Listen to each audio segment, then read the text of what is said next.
আসসালামু আলাইকুম। মাইক্রোপ্লাস্টিক নিয়ে কথা বলবো, যা নাকি পাওয়া গেছে পেস্টে, আবার কেউ বলছে তেলে, লবণে, দুধে। আসল কথাটা কি কেউ জানে? আমরা দৈনন্দিন কাজে সব কিছুতেই যে প্লাস্টিক ব্যবহার করছি, যেমন প্রতিটা খাবারের প্যাকেজিং হয় প্লাস্টিকের দ্বারা, সেটা প্যাকেট বা বোতল।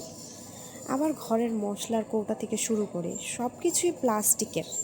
মেলামেনের প্লেটে প্লাস্টিক, এমনকি ছাদের পানির ট্যাঙ্কি বা পাইপও।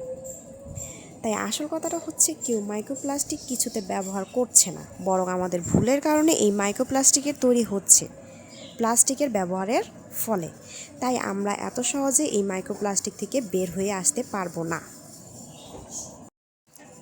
কিন্তু আস্তে আস্তে নিজেদের পরিবর্তন করতে হবে এবং প্রচুর পরিমাণে ফাইবারযুক্ত খাবার খেতে হবে। সেটা হতে পারে চিয়া সিড, গ্লুকোজ বা ইসবগুলের ভুসি, কলা, প্রচুর পরিমাণে ফাইবার যে খাবারগুলোতে আছে। কারণ এক গবেষণায় দেখা গেছে যে বেশি ফাইবার মাইক্রোপ্লাস্টিককে মলের মাধ্যমে বের হতে সাহায্য করে। তাই আসুন নিজে পরিবর্তন হই আস্তে আস্তে।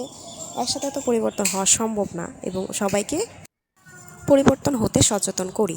আমি আস্তে আস্তে পরিবর্তন করতেছি, কিন্তু সব কিছু তো একসাথে করা সম্ভব না। যেমন বড় পরিসরে যেগুলো রয়েছে, পানির ট্যাঙ্কি, পাইপলাইন, কিন্তু নিজেদের প্রচুর চেষ্টা করতে হবে।